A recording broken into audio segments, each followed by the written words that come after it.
Sebuah kisah mahakarya terbaik dari S.H. Mintarja yang sangat populer di masanya berlatar belakang kerajaan Singasari.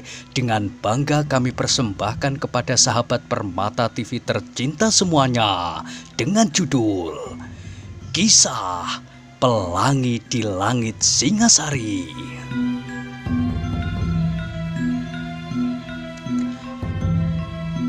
Pada kesempatan yang sangat baik ini, kita masuk pada episode yang ke-174.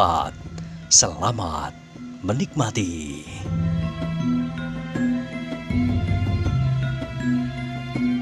Pada episode sebelumnya telah diceritakan, Bango Samparan terkejut juga mendengar Ken Arok itu berteriak, memotong kata-katanya.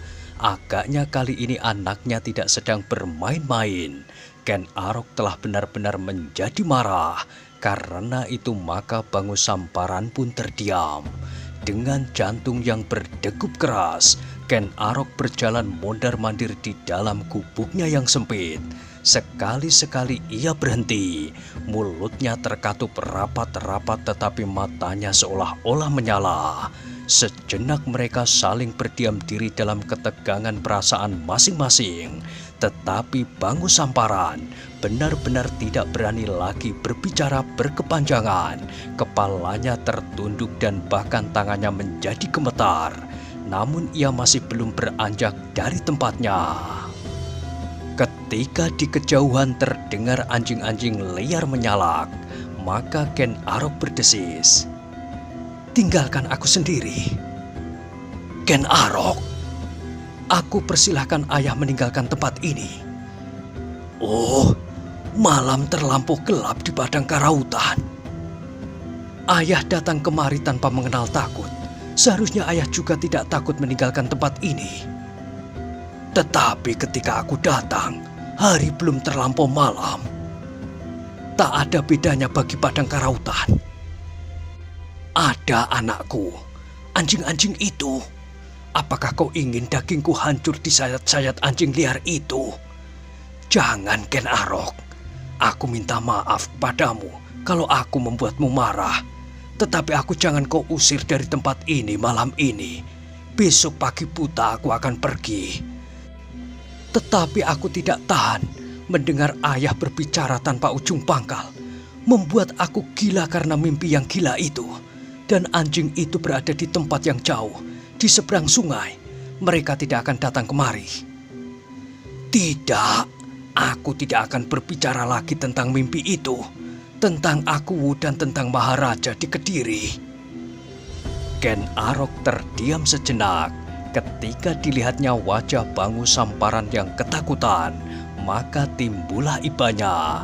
Meskipun hatinya masih juga belum lilih benar, tetapi ia berkata, "Kalau ayah berjanji tidak akan menyebut-nyebut mimpi itu, aku akan membiarkan ayah bermalam di sini. Besok pagi-pagi buta, ayah harus sudah meninggalkan padang." "Baik, baik Ken Arok. Terima kasih." Bango Samparan menelan ludahnya, tetapi ia mendengar Ken Arok berkata, "Sebenarnya aku tidak percaya bahwa ayah tidak berani melewati padang ini. Hampir setiap malam ayah berkeliaran dari satu arena perjudian ke arena yang lain, bahkan di tempat-tempat yang paling ditakuti orang. Meskipun demikian, biarlah ayah beristirahat.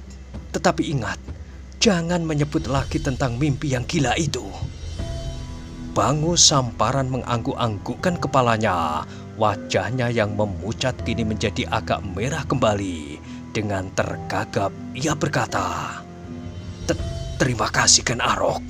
Ternyata kau benar-benar anakku yang baik. Memang aku selalu berkeliaran dari satu tempat judi ke tempat yang lain.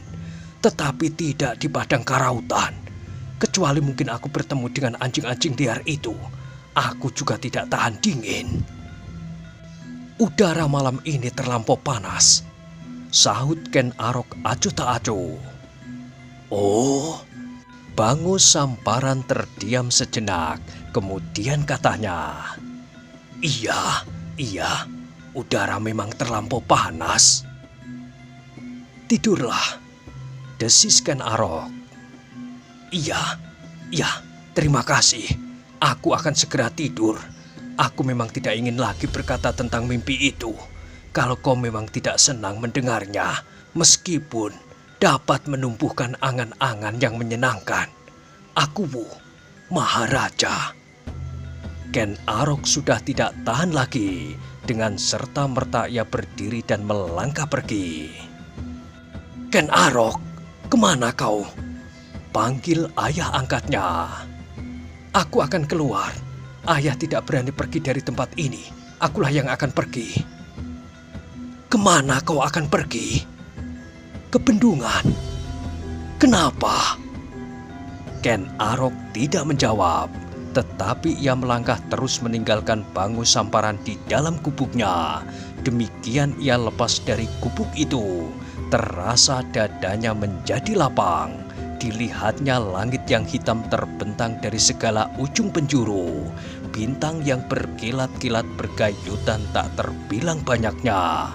Ken Arok menarik nafas dalam-dalam, seolah-olah akan dihisapnya udara di atas padang karautan itu habis-habis.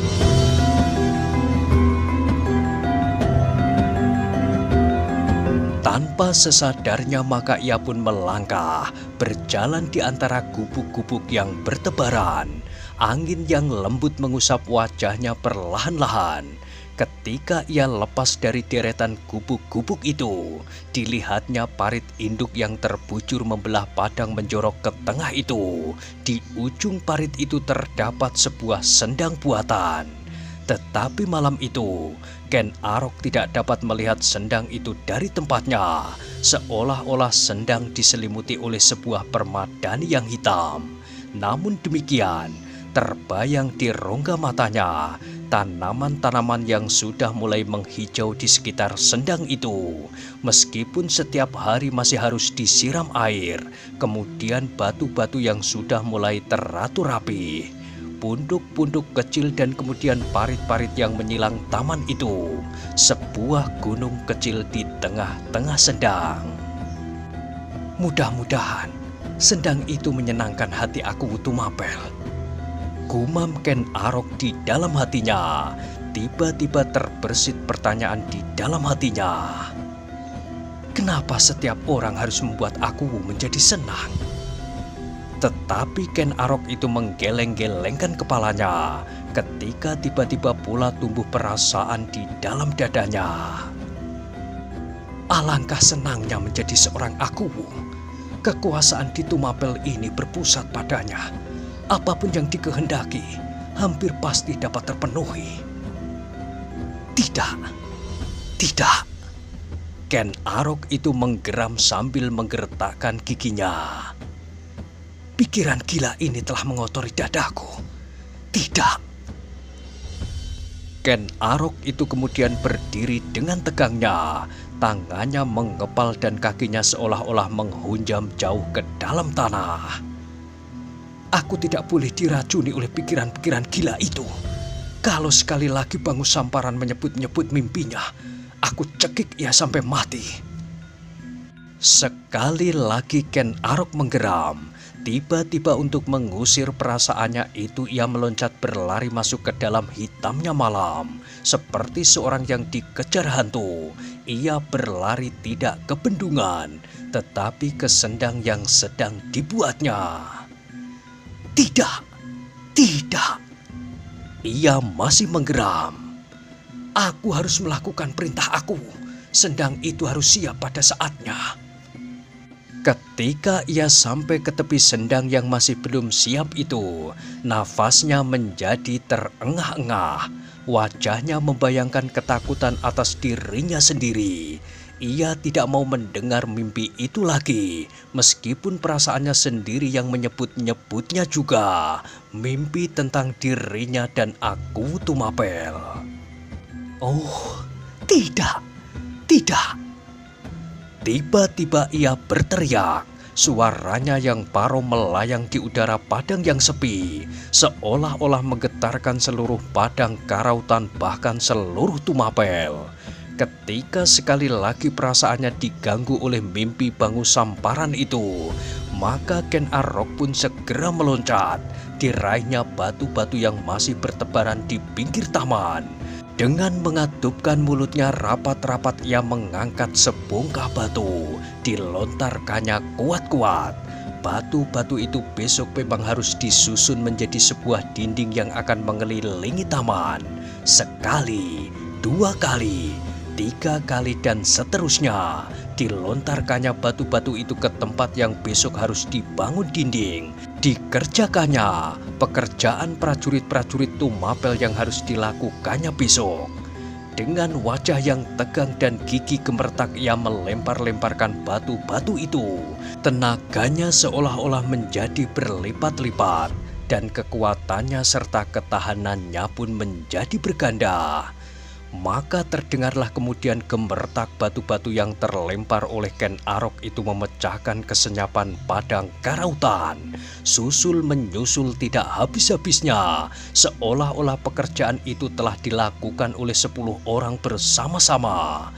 Namun betapa kuat dan kokohnya tubuh Ken Arok akhirnya sampai juga ke batasnya. Tenaganya semakin lama menjadi semakin kendor. Lontarannya sudah tidak lagi mencapai jarak yang diperlukan. Sehingga lambat laun ia pun menjadi semakin lelah. Meskipun demikian, Ken Arok tidak mau berhenti. Ia tidak mau membiarkan kesempatan sekejap pun untuk mengenang kembali mimpi ayah angkatnya yang gila itu. Ia tidak mau batinnya diracuni oleh perasaan itu. Karena itu betapa ia menjadi lelah dan lemah. Namun masih juga dicobanya untuk mengangkat dan kemudian melemparkan bongkahan batu-batu yang besar itu. Tetapi akhirnya Ken Arok itu sudah tidak mampu lagi melakukannya. Tulang-tulangnya serasa menjadi lemas dan nafasnya sudah menyesakkan di dadanya. Dengan lemahnya ia tertunduk di antara batu-batu yang masih berserakan. Bahkan kemudian ia membaringkan dirinya. Betapa lelah mengganggu tubuhnya, sehingga sejenak kemudian Ken Arok itu diserang oleh perasaan kantuk yang luar biasa. Ketika angin padang membelai tubuhnya, terasa kesegaran merayapi kulit dagingnya. Namun dengan demikian, maka Ken Arok itu pun jatuh tertidur.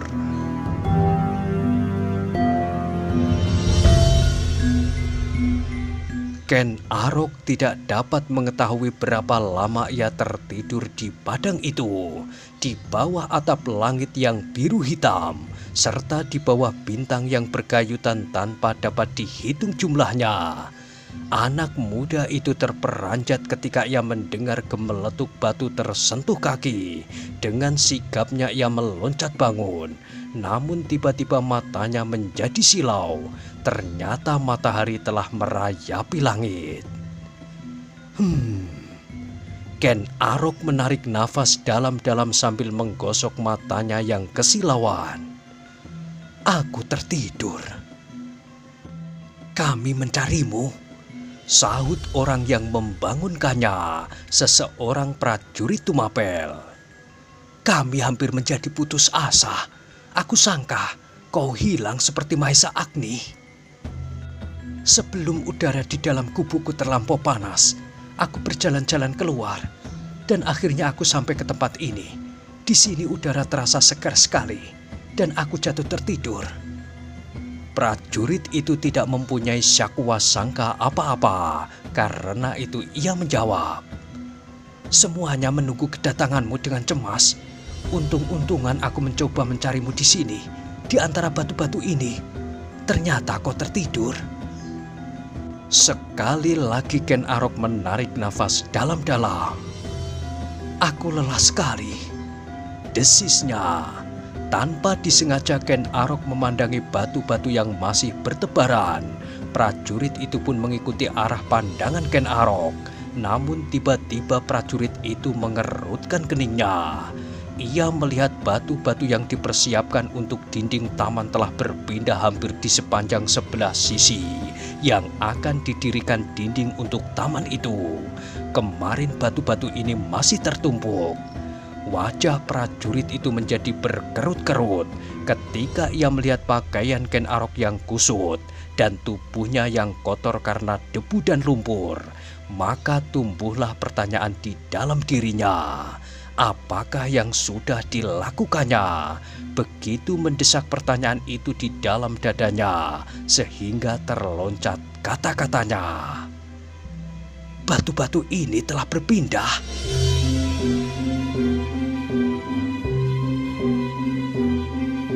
Ken Arok berpaling, dipandanginya wajah prajurit itu, tetapi ia menjawab, orang-orang terakhir kemarin telah mulai memindahkan batu-batu itu. Wajah prajurit itu menjadi semakin aneh. Dengan terheran-heran ia berkata, aku adalah orang yang terakhir meninggalkan pekerjaan kemarin. Aku masih sempat melihat batu-batu yang tertimbun di sini. Tetapi pagi ini, aku lihat batu-batu itu sudah berserakan di sepanjang batas dinding taman yang akan dibangun. Hampir di sepanjang sisi sebelah ini. Wajah Ken Arok itu pun kini menjadi berkerut-merut. Sejenak ia tidak menjawab. Namun kemudian ia pun berkata, mari, aku akan kembali ke perkemahan. Mereka terlalu lama menunggu dan kerja hari ini akan terlampau lama terlambat mulai. Prajurit itu terdiam, wajahnya masih diliputi oleh pertanyaan-pertanyaannya tentang batu-batu yang berpindah itu. Meskipun demikian ia telah menyangka bahwa Ken Arok telah melakukan pekerjaan itu. Tetapi hampir tidak masuk akal, berkata prajurit itu di dalam hatinya. Aku masih melihat Ken Arok itu masuk ke dalam gubuknya. Seandainya ia datang kemari, maka pasti tidak sejak sore, sedangkan pekerjaan yang sepantasnya dilakukan oleh 2-3 orang sehari penuh. Prajurit itu terkejut ketika Ken Arok berkata, mari, apalagi yang kau tunggu? Tanpa sesadarnya prajurit itu bergumam, agaknya hantu karautanlah yang telah memindahkan batu-batu ini. Wajah Ken Arok menegang mendengar kata-kata itu, tetapi segera ia berhasil menguasai dirinya. Prajurit itu pasti dengan sengaja menyebut hantu karautan dan pasti tidak mencoba menghubungkannya dengan dirinya. Meskipun sebenarnya bahwa yang telah melakukan pekerjaan itu adalah hantu karautan. Sejenak kemudian maka mereka berdua segera meninggalkan tempat itu dengan tergesa-gesa. Orang-orang Panawijen dan para prajurit Tumapel sudah menunggu Ken Arok dengan gelisah. Bahkan seperti yang dikatakan oleh prajurit itu, ada di antara mereka yang menyangka bahwa Ken Arok hilang seperti Mahesa Agni. Namun di sepanjang jalan, prajurit Tumapel itu tidak dapat melupakan apa yang telah dilihatnya. Batu-batu yang telah berpindah tempat. Tak ada orang lain di tempat itu selain Ken Arok. Apalagi pakaian Ken Arok tampak lusuh dan tubuhnya dikotori oleh debu dan keringat. Adalah mustahil apabila sejak sore kemarin, Ken Arok tidak mandi dan membersihkan tubuhnya. Karena itu, maka prajurit itu berketetapan. Ken Arok telah melakukannya. Alangkah dahsyat tenaganya. Ternyata anak muda itu benar-benar seorang yang melampaui sesamanya. Dan ternyata prajurit itu kemudian tidak dapat menyimpan pertanyaan dan kekaguman itu di dalam hatinya. Satu-satu, akhirnya setiap orang mendengar apa yang telah terjadi, meskipun hanya bisikan-bisikan di setiap telinga. Ketika Ken Arok melihat orang-orang Panawijen dan prajurit-prajurit Tumapel telah mempersiapkan diri untuk bekerja, serta melihat bayangan kegelisahan di wajah-wajah mereka menjadi agak menyesal. Ia telah memperlambat kerja hari ini. Karena itu, Demikian ia berdiri di hadapan mereka dan di buyut Panawijen. Ia pun segera berkata, "Mulailah, aku akan segera menyusul." Orang-orang Panawijen dan para prajurit Tumapel segera meninggalkan perkemahan dan berpencaran ke tempat kerja masing-masing. Sebagian pergi ke bendungan yang sudah menjadi semakin tinggi, sebagian memperdalam parit induk yang membelah padang karautan, sebagian memperpanjang parit yang silang menyilang yang kelak akan mengairi sawah-sawah, dan sebagian dari para prajurit Tumapel meneruskan kerja mereka, membuat sendang dan taman. Ketika mereka yang bekerja di sendang buatan itu sampai ke tempat kerja mereka, maka mereka benar-benar menjadi heran. Mereka melihat batu-batu yang telah berpindah dari tempatnya kemarin, seperti desas-desus yang mereka dengar. "Semalam, Ken Aroklah yang tidur di sini," gumam salah seorang daripadanya. "Luar biasa, ia mampu melakukannya seorang diri. Mungkin ia mempunyai sahabat hantu-hantu padang." Kawannya hanya dapat mengangkat bahunya. Namun kekaguman mereka terhadap Ken Arok menjadi bertambah-tambah. Ketika perkemahan itu kemudian menjadi sepi karena orang-orang yang sedang menghuninya telah pergi ke tempat kerja mereka, maka segera Ken Arok kembali ke dalam gubuknya. Di sana-sini, ia hanya melihat 1-2 orang yang bertugas menjaga perkemahan itu. Tubuhnya kini sama sekali sudah tidak merasa lelah lagi. Tidurnya ternyata telah dapat memulihkan seluruh tenaga yang telah diperasnya semalam. Dengan tergesa-gesa, ia harus menyiapkan diri, mandi dan makan minum sebelum berangkat menyusul kawan-kawannya yang sedang bekerja. Tetapi ketika ia memasuki gubuknya, ia merasa ada sesuatu yang kurang. Tiba-tiba ia teringat kepada ayah angkatnya, Bangu Samparan. Ternyata orang itu sudah tidak ada. Apakah benar semalam ayah Bangu Samparan itu datang kemari? Desisnya. Tetapi gubuknya benar-benar telah sepi. Ia tidak melihat bekas-bekas yang dapat mengatakan kepadanya bahwa semalam benar-benar telah ada seorang tamu. Tiba-tiba Ken Arok menjadi berdebar-debar. Aku pasti semalam ayah datang kemari. Apakah ia telah pergi sebelum pagi, seperti katanya semalam? Ken Arok menjadi bingung. Tidak, aku kira ia akan menunggu aku. Ayah memerlukan uang sekadarnya.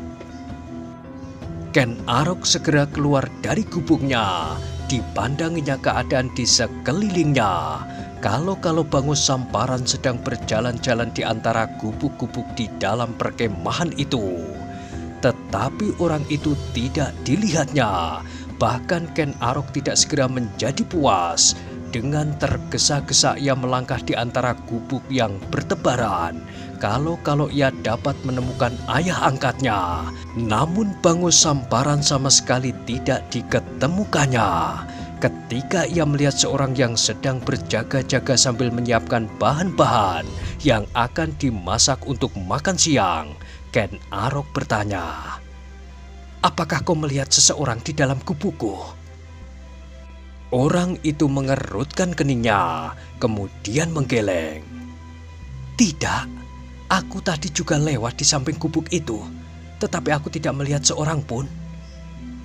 Ken Arok mengerutkan keningnya, tetapi jawaban yang seorang ini tidak dapat dijadikannya pegangan. Ia merasa pasti bahwa semalam ayah angkatnya itu datang kepadanya dan menceritakan tentang mimpinya yang gila. Karena itu, maka segera ditinggalkannya orang itu. Dengan kepala tunduk Ken Arok berjalan di antara gubuk-gubuk mencari orang lain yang masih berada di perkemahan. Ketika ia melihat 2 orang sedang menyalakan api untuk memasak, maka segera didekatinya orang itu sambil bertanya, "Hei, apakah kau melihat seseorang yang belum kau kenal berada di perkemahan ini atau di dalam gubukku?" Kedua orang itu saling berpandangan, namun kemudian keduanya menggelengkan kepalanya. Tidak, aku tidak melihat seorang pun, kecuali orang-orang Panawijen dan prajurit-prajurit Tumapel. Bukan mereka. Aku mempunyai tamu seorang yang belum kalian kenal. Tubuhnya agak gemuk, pendek, wajahnya keras, dan sorot matanya tajam. Sekali lagi keduanya saling memandang, dan sekali lagi keduanya menggeleng-gelengkan kepalanya. Tidak, kami tidak melihatnya. Ken Arok menggigit bibirnya, wajahnya menjadi tegang dan giginya gemertak. Dengan tergesa-gesa pula ditinggalkan kedua orang itu, yang kemudian menjadi keheran-heranan. Siapa yang dicarinya? Desis yang seorang. Kawannya menggelengkan kepalanya. Aku tidak tahu. Dalam pada itu, Ken Arok sama sekali masih belum puas. Ia masih ingin menanyakan kepada orang lain lagi.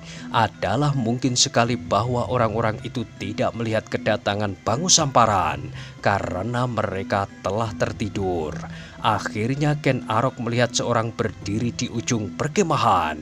Dijinjingnya dua buah lodong air. Agaknya orang itu akan pergi ke sungai untuk mengambil air yang akan direbus untuk minum orang-orang yang sedang bekerja. Hei, panggil Ken Arok. Orang itu adalah seorang dari Panawijen. Ketika ia melihat Ken Arok bergegas mendatanginya, maka orang itu menjadi berdebar-debar. Apakah kau melihat Bangu Samparan? Bertanya Ken Arok dengan wajah yang tegang dan nafas terengah-engah. Siapa? Bertanya orang itu kembali. Bangu Samparan.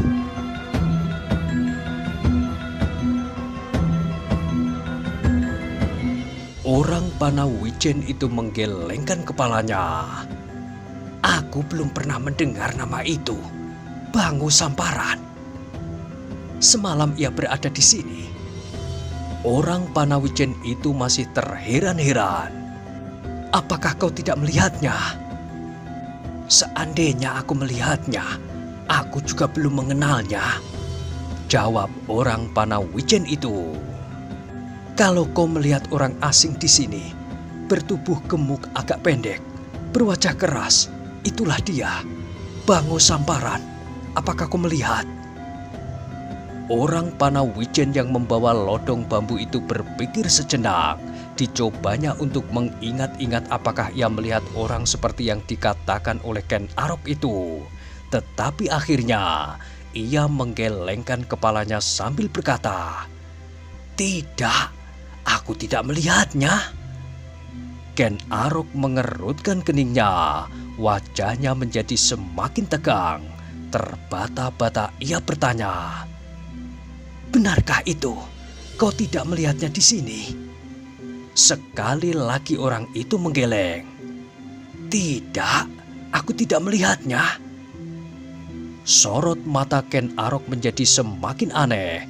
Tiba-tiba saja ia memutar tubuhnya dan berjalan tergesa-gesa kembali ke gubuknya. Orang Panawijen yang membawa lodong bambu itu berdiri ternganga-nganga. Ia tidak tahu apakah yang sedang bergolak di hati anak muda itu. Sambil memiringkan kepalanya, ia mengangkat bahu, kemudian meneruskan langkahnya ke sungai untuk mengambil air. Ken Arok yang menjadi semakin bingung itu segera masuk ke dalam gubuknya. Dibantingnya tubuhnya di atas pembaringannya, sehelai tikar pandan yang kasar. Apakah aku telah didatangi oleh hantu karautan yang sebenarnya hantu? Desisnya. Tidak. Pertanyaan itu dibantahnya sendiri. Dalam pengembaraanku di padang ini, aku belum pernah menemui hantu itu. Yang ada adalah hantu karautan yang dikenal oleh orang-orang di sekitar padang ini. Hantu karautan, Ken Arok. Tidak ada hantu yang lain. Dengan gelisahnya Ken Arok itu bangkit berdiri dan berjalan mondar-mandir. Gila, Apakah aku sudah gila? Dan di dalam kegilaanku itu, aku bermimpi bertemu dengan Bangu Samparan yang sedang bermimpi pula. Tetapi mimpi Bangu Samparan itu jauh lebih gila dari mimpiku sendiri. Tidak, tidak. Tiba-tiba Ken Arok itu berdesis. Aku tidak mau mendengar mimpi yang terlampau gila itu. Apakah mimpi itu disampaikan oleh Bangu Samparan sendiri, atau hanya sekedar di dalam mimpiku, atau oleh hantu karautan sekalipun?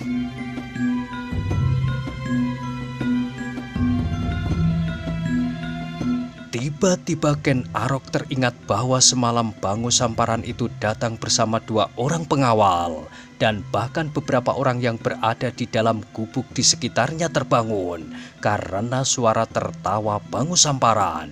Beberapa orang terbatuk-batuk dan beberapa orang yang lain mendehem keras-keras. Sekali lagi Ken Arok meloncat keluar dari gubuknya. Ia ingin mendapat kepastian tentang Bangu Samparan, tetapi ia menjadi kecewa ketika ia melihat gubuk-gubuk di sekitar gubuknya itu telah menjadi kosong. Orang-orang itu telah pergi ke tempat pekerjaan mereka masing-masing.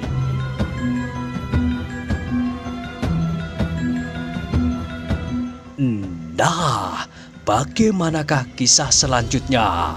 Silahkan ikuti terus kisah Pelangi di Langit Singasari pada episode berikutnya. Sampai jumpa.